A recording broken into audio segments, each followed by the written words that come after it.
dan terutama kepada istri-istri muda, ibu-ibu muda yang masih punya suami, harus izin suami. Bang, awak bayi iktikaf, beliau diam saya. Apalagi kalau tambahnya ngambuk. Jangan pergi pula tu. Batu, beko mana tahu kau jam 1 jam 2 malam suami awak fikir pengena kan? Cari bini ambo dadoh dos. Allah. Menggarui itu dosa. Istri Rasul itu tidak ada i'tikaf kecuali setelah Rasul tiada. Maka di dalam Al-Quran kalau ingin melihat orang yang beriman yang sebenarnya itu, juga dalam hadis oleh Rasul, lihat di waktu sholat subuh. Kalau datang hadir dia sholat subuh ke masjid, itu adalah hakul mukmin, orang yang beriman yang sebenarnya. Kalau di hari-hari yang lain, di waktu yang lain masih mendingan lah, mungkin siang ataupun di malam sholat tarawih, kan masih bisa dilihat sama orang lain. Itu An-Nisa 142 keterangannya. Siapa yang seperti itu ciri manusia munafik. Jadi bedanya orang munafik dengan orang beriman itu ya sholat subuh. Sholat subuh itu. Tapi mohon maaf Bapak Ibu ya, kau jangan tunjuklah kawan kau seleret kau munafik sudah tu apa? Ndak tiba subuh tang dah. Berang lah orang kawak kau. Ndak cukup awak tahu saya. Lah tahu awak lah tu. Jangan tagolong awak orang munafik dalam kata Allah. Gitu. An-Nisa 142. Innal munafiqina yukhadi'un Allah. Sesungguhnya orang-orang munafik itu dia berusaha untuk menipu Allah, mengicuah. Wa idza qamu ila shalah, apabila dia diseru untuk mendirikan salat dia malas. 142 boleh tengok itu. Kalau malas munafik. Makanya tadanga panggilan azan datang. Malih munafik. Gitu. Yura'unan nas, itu dia. Dia ria kepada manusia. Ria tu bang ingin dicaliak-caliak orang, disanjung kadang hati kau dapat dipuji tarui. Harus ada yang mencaliak. Kalau ndak mau dia. Sagan awak. Ndak mungkin ndak datang doh. Ndak mungkin ndak datang doh. Gitu. Munafik itu. Kalau subuh aku siapa nak mencaliak? Kan tulus karena Allah. Tampik lalu, tampik tidur ditinggahan. Rumah ditinggahan, hari dingin, bajalan ke rumah saji, pari kanyang loh, mato mengantuk. Malam tadi mungkin banyak kegiatan-kegiatan. Datang salat subuh berjamaah ke masjid atau musola terdekat, itu beriman yang sejati. Saksikanlah bahwa dia itu adalah orang beriman, kata Rasul.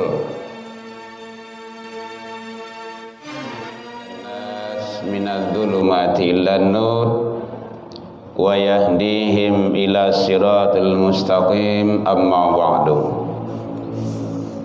Hamdan wa syukran lillah, seluruh puji dan syukur kembali pada pagi hari ini kita selalu mengucapkan alhamdulillah dan syukur tiada taranya. Dengan berkat izin dan rahmat Allah Subhanahu wa ta'ala, sampai detik ini kita masih diberikan oleh Allah kesempatan hidup, umur panjang. Karena semua itu adalah biidznillah, dengan izin Allah. Maka dengan nikmat kehidupan selalulah kita mensyukuri dengan menjalankan ketaatan kepada Allah Subhanahu wa ta'ala. Alhamdulillah kita masih diberikan keistiqomahan hati dan keteguhan dalam menjalankan ketaatan, walau berat, banyak tantangan, rintangan. Semua itu berusaha kita dengan semaksimal mungkin untuk menjalankannya dan melaluinya. Karena yang namanya nikmatnya kehidupan itu tentu dilalui dengan beraneka ragam bentuk, tantangan dan rintangan, baru kita merasakan bagaimana kenikmatan di dalam kehidupan itu. Mudah-mudahan kehidupan tanjakan-tanjakan di dunia ini tidak membuat kita goyah, selalu kita berada dalam keistiqomahan. Kita mohon ke Allah, terutama di bulan suci yang penuh maghfirah. Selawat dan salam kepada Nabi besar Muhammad sallallahu alaihi wasallam. Allahumma salli ala Muhammad wa ala ali Muhammad. Bapak Ibu pengurus Masjid Nurul Hikmah yang sama kita hormati, yang hadir, Bapak Ibu tokoh masyarakat, hadirin jamaah kaum muslimin, jamaah tetap Masjid Nurul Hikmah rahimakumullah. Akhir-akhir ini kita sudah mulai memasuki babak penyisihan. Satu persatu mulai berguguran. Ya terserah dengan apanya, mungkin dengan keletihan, kecapean, atau mungkin terlalu banyak ibadah malam akhirnya lupa ibadah wajib di subuh. Karena ada ulama yang menyatakan salat berjamaah itu adalah wajib, berlandaskan kepada Al-Quran, aqimis shalah, dirikanlah salat, wa atuz zakah, itu perintah semua itu, tunaikan zakat, warka'u ma'ar raki'in, dan rukuklah kamu bersama orang-orang yang rukuk. Orang yang rukuk, sujud, i'tidal, duduk antara sujud yang bersama itu salat berjamaah. Dan itu tidak perlu pula diperdebatkan, karena itu sudah ketentuan. Yang memperdebatkan itu berarti yang suka cari-cari jalan untuk tidak. Nah, gitu sajalah. Tapi yang jelas semua itu adalah perintah Rasul. Perintah Rasul berarti perintah Allah. Nah, kalau tadi itu ayat itu perintah Allah. Kalau perintah Rasul, salatul jamaah afdal. Salat berjamaah itu lebih utama. Berarti salat utama iya, tapi yang lebih utama salat berjamaah. Nah, gitu. Bahkan ada riwayat yang menjelaskan ada seorang yang tua, buta, tidak ada yang membimbing ke rumah saji. Akhirnya kata Rasulullah, tadanga suara azan, lai ya Rasulullah datang. Nah, begitu syariat salat berjamaah itu. Jadi kalau ada juga yang memperdebatkan, berarti ingin cari jalan lari saja itu. Nah, itu saya kesimpulannya. Bapak Ibu hadirin kaum muslimin rahimakumullah. Jadi maka di dalam Al-Quran kalau ingin melihat orang yang beriman yang sebenarnya itu, juga dalam hadis oleh Rasul, lihat di waktu sholat subuh. Kalau datang hadir dia sholat subuh ke masjid, itu adalah hakul mu'min, orang yang beriman yang sebenarnya. Kalau di hari-hari yang lain, di waktu yang lain masih mendingan lah, mungkin siang ataupun di malam sholat tarawih, kan masih bisa dilihat sama orang lain. Itu An-Nisa 142 keterangannya. Siapa yang seperti itu? Ciri manusia munafik. Jadi bedanya orang munafik dengan orang beriman itu ya sholat subuh. Nah, sholat subuh itu. Tapi mohon maaf Bapak Ibu ya, kau jangan tunjuklah kawan berkau, kau seleret, kau munafik sudah tu, apa? Ndak tiba subuh tang dah. Beranglah orang kawak kau. Ndak cukup awak tahu saya. Lah tahu awak lah tu. Jangan tagolong awak orang munafik dalam kata Allah. Gitu. An-Nisa 142. Innal munafiqina yukhadi'un Allah. Sesungguhnya orang-orang munafik itu dia berusaha untuk menipu Allah. Mengicuah. Wa idza qamu ila shalah, apabila dia diseru untuk mendirikan salat dia malas. 142 boleh tengok itu. Kalau malas munafik. Makanya tadanga panggilan azan datang. Malih munafik. Gitu. Yura'unan nas, itu dia. Dia ria kepada manusia. Ria tu bang ingin dicaliak-caliak orang, disanjung kadang hati kau dapat dipuji tarui. Harus ada yang mencaliak. Kalau ndak mau dia. Sagan awak. Ndak mungkin ndak datang doh. Ndak mungkin ndak datang doh. Gitu. Munafik itu. Kalau subuh aku jangan kau mencaliak. Kan tulus karena Allah. Tampik lalu, tampik tidur ditinggalan. Rumah ditinggahan, hari dingin, berjalan ke rumah saji, pari kanyang loh, mata mengantuk. Malam tadi mungkin banyak kegiatan-kegiatan.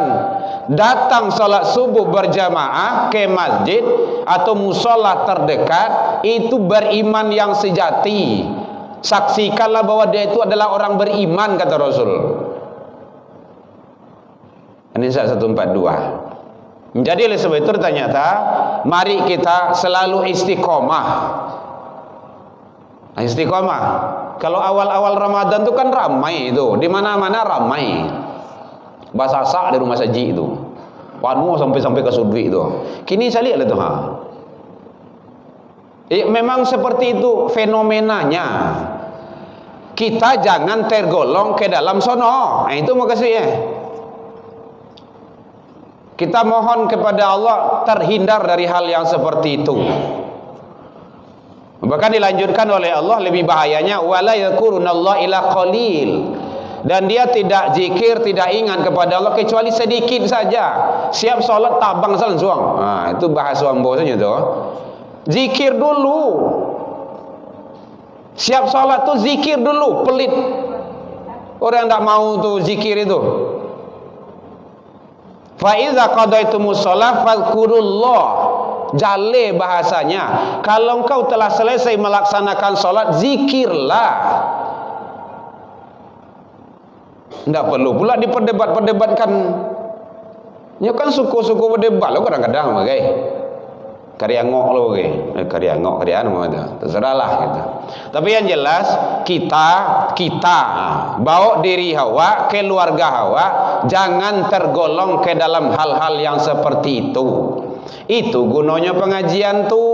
Disampaikan deh guru awak, deh ustad awak, deh buya awak supaya awak tahu, tahu mengamalkan. Kan gitu. Jadi ilmu untuk diamalkan. Bapak Ibu hadirin kaum muslimin rahimakumullah. Jadi oleh sebab itu jangan sampai kita ibadah itu bondong ayah bondong dada. Oh Rama, ya kau mengacui sebelah kau. Sama iku manci. Makin kau jual makin alui. Kita tergolong jangan sampai seperti itu. Makanya istiqomah itulah. Pulai kalau awak lagi gaik kau Bapak Ibu. Jangan dipikirkan di rumah mati si kau mati jo. Berjalan ke rumah saji mati jo. Ndak ada. Tasarah nampak kau selalu untuk melakukan yang terbaik. Itu yang perlu. Bapak Ibu hadirin kaum muslimin rahimakumullah. Mulai menilai. Awak dah boleh ngaji dah malam dah. Karena dari awal Ramadan ini kan kalau panuh, kalau ibarat mencorohan air itu tuh melimpah-limpah tu mah. Asa panjang dari awal Ramadan sampai malam tadi, le ada nata tangkok dewa. Itu yang perlu. Tangkok itu dengan pelaksanaan. Oh ustaznya rancak, kajinya bagus ini semacam, tapi awak ada perubahan sama tidak. Rugi awaknya rugi. Nah sekarang kita sudah masuk 10 terakhir Ramadan. Nah, 10 terakhir Ramadan kok kata Rasulullah ahya menghidupkan malam dan banyak ibadah di siang harinya. Jadi siang malam diisi. Itulah yang dimaksud dengan qiyamul lail. Ada juga yang membawa ke arena i'tikaf. Ada juga yang membawa menggapai mencari Lailatul Qadar. Terserah apa bahasanya. Nampakku awak iduyan malam-malam tu. Man qama Lailatul Qadar imanan wa ihtisaban ghufira lahu ma taqaddama min zambi. Siapa yang menghidupkan malam qadar. Malam qadar tu seperti apa ya Rasul? Kata sahabat, carilah di 10 malam terakhir Ramadan. Malam 10 tu kan banyak ya Rasulullah. Kadang-kadang sahabatku ada yang tangkanya bagai ingin jo yang entiang-entiang. 10 tu kan banyak ya Rasulullah. Yang mah tu malam ganjil kata Rasulullah. Kalau ada pemuda tu malam ganjil itu salah 21, 23, 25, 27, 29. Tapi jangan malam ganjil saja nya. Malam ganjil dah tanggung awak ibadah tu. Tu malam yang genapnya bakar dua salah. Bukan. Tanpa meninggalkan malam-malam yang lain. Makanya kalau Rasulullah itu membangunkan keluarga. Itu ada hadisnya itu riwayatkan Imam Bukhari. Jadi membangunkan keluarga itu artinya bukan hanya Rasul ajak keluarga hawa dan terutama kepada istri-istri muda, ibu-ibu muda yang masih punya suami harus izin suami. Bang, awak bayi iktikaf. Beliau diam saya. Apalagi kalau tambah yang ngambuk. Jangan pergi pula tu. Batu, beko mana tahu kau jam 1 jam 2 malam suami awak fikir pengenal kan? Cari bini ambo dadoh dos. Allah.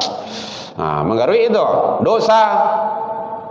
Istri Rasul itu ndak ada i'tikaf kecuali setelah Rasul tiada. Jadi boleh i'tikaf perempuan itu boleh izin suami. Itu kuncinya. Atau kedua-dua lebih rancak. Ini kadang-kadang kan ada dulu suami kau nak mau dibawa kau. Ini tangka je. Oh panek masnya, paiselasnya. Tapi paisela tu tanya jaleh-jaleh dulu. Le sawanah itu bang. Le boleh bang, le abang redon dak? Iya dek, pergilah. Ndak apa-apa. Tapi kalau ndak jangan. Di rumah saja i'tikaf. Karena yang di rumah itu lebih wajib. Suami melayani suami itu wajib bapak ibu. Ibu-ibu. Bukan bapak, ibu-ibu. Lai terang ah, Bu. Itu berang sih Bu mah. Ya, ndak awak mempajale. Beko jangan salah penafsiran pula. Ibu-ibu sadonyo, suami tinggal di rumah. Ala berang-berang lah merabo-rabo lah bagai. Ndak boleh seperti itu. Kita ibadah. I'tikaf itu sunnah. Suami itu wajib. Suami wajib. Bukan sunnah itu. Hadirin kaum muslimin rahimakumullah. Apa saja amalan di saat i'tikaf itu? I'tikaf itu berdiam diri di masjid dengan tidak melanggar aturan-aturan syariat dan amalan-amalan tertentu. Ini dalam masjid ya Bapak Ibu ya. Enggak di surau, enggak di musola, enggak di rumah. Kemudian i'tikaf itu ndak pai lalok doh, nya doh pai lalok doh. Boleh istirahat, bukan istirahat ya. Istirahat boleh. Lah panek baca Al-Quran, solat sunnah. Panek baca sunnah, zikir. Panek zikir doa. Mangalai-ngalai stelu. Boleh. Tapi jangan mangalai go sampai subuh lah mangalai go. Itu baik lalok namanya tu mah. Pahala. Cuman tidak maksimal. Karena i'tikaf itu menghidupkan malam. Apa saja? Salat sunnah. Salat sunnah banyak yang bisa kita lakukan. Salat sunnah taubat. Lalu sekalok dulu sudah tu tahajud. Salat witir. Salat sunnah lainnya. Lepas itu baca Al-Quran. Kemudian mulai takkan tua, perbaiki wudu, jaga wudu. Kemudian zikir. Zikirnya terserah apa yang bisa, apa yang kita mampu aja. Atau kalau ada masjid-masjid, tempat-tempat i'tikaf yang dipandu oleh murabbi, oleh musyrif, oleh ustaznya, itu lebih bagus. Silakan. Nah, gitu. Atau di tempat kita ada di sini, lanjutkan. Nah, gitu. Karena itu adalah amalia. Kemudian doa, perbanyak doa. Karena tanazzalu alaihimul malaikah. Malaikat-malaikat rahmat itu turun. Warruh. Situ ada ruh bahasanya. Ruh itu siapa tuh Pak Ibu? Warruh. Jibril. Kan hebat, luar biasa itu. Jadi hamba-hamba yang hadir di majlis i'tikaf dalam pengawasan malaikat Allah, dalam pengawasan Allah.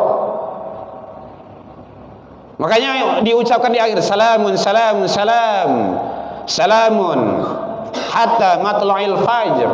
Luar biasa. Jadi maka penting bagi kita, amalan i'tikaf adalah amalan sunnah.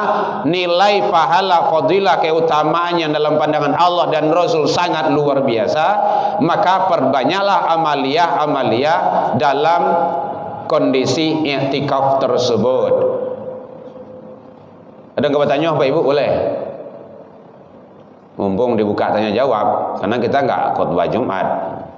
Kita ngaji kesering seperti itu di mana-mana. Jadi supaya tidak monoton saja. Jadi i'tikaf bahwa di masjid berdiam diri, amaliyah lainnya yang kita lakukan. Oh, bagaimana dalam keadaan i'tikaf itu yang terlarang? Di antara i'tikaf yang terlarang itu apabila berhadas besar. Ya mungkin kalau perempuan pas mau i'tikaf jam 1 malam datang halangan, udah pulang. Apakah tidak dapat kita Pak? Sudah dapat. Ibu-ibu sudah hadir di majelis i'tikaf, udah dapat kebaikan pahala i'tikaf sudah. Jangankan itu Bapak Ibu ya. Siapa yang sholat kemudian setelah sholat menunggu waktu sholat, sepanjang itu dia dianggap ibadah sholat, walaupun tak ruku tak sujud. Hebat itu. Duduk saja di masjidnya atau mendengar pengajian sampai waktu isya, itu dianggap mendapat pahala sholat itu sendiri. Makanya itulah kebaikan, kemudahnya, hebatnya. Nah, jangan segan berbuat kebaikan itu. Jadi siapa yang menunggu waktu sholat sesudah sholat, maka sepanjang itu dia mendapat kebaikan sholat itu sendiri. Apalagi kalau duduk awak di majelis ilmu, Allah tambah itu. Awak melaksanakan sholat sunnah, Allah tambah itu. Yang jelas rahmat Allah sudah dapat, sakinah sudah turun, Allah telah membanggakan di hadapan para makhluk-makhluk yang lainnya, dan dia mendapat naungan malaikat rahmat dari Allah Subhanahu wa taala. Dia ada 4 itu. Orang yang hadir di majelis ilmu itu setelah sholat menunggu waktu sholat. Bapak Ibu hadirin kaum muslimin rahimakumullah. Makanya kadang-kadang kajian subuh ada sampai menunggu waktu syuruk itu kan. Kalau di UPI seperti itu tuh, atau di masjid-masjid yang lainnya ada seperti itu, di Masjid Raya. Hadirin kaum muslimin rahimakumullah. Jadi hidupkan selalu 10 malam terakhir kok kita kejar. Kita Bapak Ibu belum tentu dapat Ramadan yang akan datang, karena takdir umur itu kita tidak tahu. Wa ma tadri nafsun bi ayyin ardin tamut. Usia bara sedang di mana kita meninggal kita tidak tahu. Yang jelas kita jalanilah kehidupan ini sebaik-baiknya. Jadi iya Pak. Nah, jangan payah benar Pak. Awak kan sholat tahajud. Ya. Kemudian kita setelah tahajud menjelang subuh tuh kata tadi berdiam diri, merenung, muhasabah diri. Kalau di rumah itu kerajaan bahas Ustaz. Udah Pak? Udah. Oh ya. Boleh di rumah, tetapi itu bahasanya bukan i'tikaf. Karena i'tikaf itu adalah di masjid. Karena Rasulullah itu kalau di rumah itu boleh muhasabah diri bahasanya. Kalau kita membawa namanya etikaf boleh, tetapi bukan golongan etikaf yang berada di masjid. Dapat kebaikan, dapat pahala, dapat. Nah, tentu nilai kualitasnya tak sama. Kalau di masjid itu ada nilai-nilai yang perlu kita jaga. Contoh kan di masjid itu duduk menghadap kiblat. Kemudian kalau kita berhadas kita selalu perbarui wudu. Kemudian tidak boleh banyak bicara-bicara hal-hal yang lain-lain. Makanya ada masjid-masjid itu menghimbau. Kemarin di Istiba kita lihat itu, jangan banyak bicara di dalam masjid, tetapi perbanyaklah zikir, salat sunnah, tilawah Al-Quran dan amaliyah-amaliyah lainnya. Bagus imbauannya, dibuatnya, dipresnya, di apa itu kan, kemudian tempelnya di dinding-dinding. Luar biasa juga itu imbauan pengurus dan panitia masjid itu. Jangan banyak, kadang-kadang kan mau tak kadang-kadang saya di masjid itu, tidak perlu. Tidak perlu. Karena masjid itu saya kata dari sajadah, mim, masjid, isi makan itu tempat sujud. Sajadah itu sujud, tempat sujud. Jadi tempat sujud itu tempat ngadu ke Allah. Pertemuan seseorang hamba dengan Allah sang Khalik Azza wa Jalla saat sujud. Bapak Ibu hadirin, dalam kajian ilmu tauhid maka ada hadis yang menjelaskan makalah sujudmu. Muka lama sujud di situ tuh salat sunnah. Beko salat wajib ko bela setengah jam sujud ko. Tanyanya ko jamaah di belakang na lapang perpatut kan. Ini adonya tuh dialog teman gitu kan. Awak lah lama sebenarnya awak sampai ke ustaz lah tu. Apa tu mak tu kan. Awak sebenarnya suka sujud lama-lama tu. Tapi kalau lah mulai lama tu malah pes ni belakang ko senya. Pusnya. Mengandai mak sabui dari dulu itulah awak sagan je ustaz kata. Nah badoso je awak dia gitu kan. Jadi sedang elok, sedang elok, itu bahasa sedang elok saya lah gitu kan. Jadi pelama sujud itu makasihnya maka dalam kondisi-kondisi salat sunnah. Jadi pertemuan seseorang hamba itu dengan Allah saat sujud, maka boleh di rumah boleh kita melakukan merenung, mentadaburi atau bahasa itikaf kita bawa boleh, tetapi tentu tidak seafdol dan semaksimal tempat yang kita pakai di masjid. Nah gitu ya Bapak Ibu ya Pak ya. Boleh. Yang lain ada ibu-ibu? Iya Pak. Itikaf itu khusus malam hari itikaf begitu sudah Pak. Baik Bapak Ibu hadirin kaum muslimin, di dalam hadisnya itu Rasul menyampaikan bahwa pada memang malam, bahasanya malam i'tikaf itu. Karena nanti rangkaian dia kan ada itu. Bahasa di sini kan dijelaskan yang malam qadar, malam kebaikan itu bahasa laila. Jadi lailatan bahasanya itu lailatul qadar. Lailatul qadar itu bahasanya memang malam. Malam kemuliaan itu adalah khairum min alfi syahr, lebih baik, lebih utama dari ibadah 1000 bulan. Ya 1000 bulan Ibu ya. Nah 1000 bulan itu pada tahun tuh Bapak Ibu lebih kurang 83 atau 84 tahun, 83 tahun rata-rata lah gitu. Jadi bahasa di sana memang dipakai malam, karena siang itu untuk kegiatan aktivitas lainnya dan gangguan-gangguan banyak.